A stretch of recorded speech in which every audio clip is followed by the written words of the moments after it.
बंद कमरा भाग 2 सुरंग के उस पार।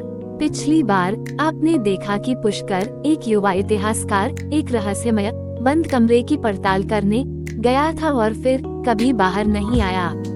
सुबह सिर्फ एक नई डायरी मिली जिसमें लिखा था कि अब वो भी वही है, राजवीर सिंह के साथ। नया अध्याय शुरू होता है। 4 दिन बीत चुके थे। पुष्कर के गायब होने की खबर सोशल मीडिया और स्थानीय अखबारों में फैल चुकी थी। उसके कॉलेज से जुड़े एक और इतिहास की छात्रा तारिणी, जो उसकी करीबी मित्र थी, उसे ढूंढने के लिए बीकानेर पहुंची। तारिणी तेज दिमाग, शांत स्वभाव और इतिहास में विशेष रुचि रखने वाली लड़की थी। उसने पुष्कर की लिखी हुई पुरानी रिसर्च डायरी पढ़ी और तय किया कि वह भी उस बंद कमरे में जाएगी, लेकिन इस बार वह पूरी तैयारी से जाएगी। रात, वही किला, वही कमरा। तारिणी ने अपने साथ एक digital camera, sensor device, Google map का ऑफलाइन नक्शा और 2 स्थानीय लोगों को लिया जो किले के बाहर ही रुके। कमरे में प्रवेश करते ही उसे वही पुरानी फटी डायरी जमीन पर मिली, लेकिन कुछ अलग था। फर्श पर एक हल्का सा छाप, जैसे किसी ने कई बार एक ही जगह कदम रखा हो। उसने जमीन पर ध्यान से देखा। एक चट्टान का टुकड़ा थोड़ा सा हिला हुआ था। तारिणी ने उसे हटाया। नीचे एक गुप्त सुरंग थी। टॉर्च लेकर वह अकेली उस सुरंग में उतर गई।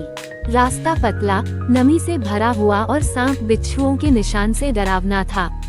रास्ते में दीवारों पर उर्दू और संस्कृत में कुछ पुरानी पंक्तियां खुदी हुई थीं, शायद खजाने से जुड़ी चेतावनियां। तभी एक जगह पर उसे दीवार पर लिखा दिखा, जो सच जानेगा वो बाहर नहीं जाएगा। तारिणी ठिठकी पर रुकी नहीं। कुछ ही कदमों बाद उसे एक बड़ी सी पत्थर की मूर्ति दिखाई दी और उसके पास पड़ा था पुष्कर का बैग। तभी अचानक सुरंग में हल्की सी हवा चली और सामने एक छाया प्रकट हुई। सफेद धोती और अंगरखा पहने पगड़ी वाला एक आदमी, राजवीर सिंह। पर वो आत्मा नहीं था, जीवित था। तुम यहाँ कैसे पहुँची? उसने पूछा। तारिणी हैरान थी लेकिन शांत। उसने कहा, मैं पुष्कर को ढूंढने आई हूँ। राजवीर सिंह मुस्कुराया, लेकिन उसकी आंखों में दर्द था। वो यही है, मैं भी यही हूँ, पर हम अब इस सच के कैदी हैं। राजवीर सिंह ने बताया कि 100 साल पहले उसने खजाने का रास्ता खोज लिया था, लेकिन राजा को ये पसंद नहीं आया। उसने उसे पागल करार देकर इस सुरंग में कैद कर दिया और तभी से ये सुरंग समय के नियमों से बाहर हो गई है। यहाँ समय धीमा चलता है। सालों लगते हैं बाहर की दुनिया में, लेकिन अंदर बस कुछ पल। पुष्कर भी यहाँ आया था। उसने सब कुछ जान लिया, पर बाहर जाना नहीं चाहा। तारिणी को अब 2 रास्ते दिख रहे थे। एक, वापस जाना और दुनिया को ये बताना कि क्या है अंदर। दूसरा, यहीं रहकर इस रहस्य को पूरी तरह समझना। अंत या नई शुरुआत। सुबह किले में गार्ड को एक चिट्ठी मिलती है, कमरे के अंदर एक टेबल पर रखी हुई। हम दोनों ठीक हैं, मगर अब ये कहानी अधूरी नहीं है। ये सदी का सबसे बड़ा ऐतिहासिक सच है।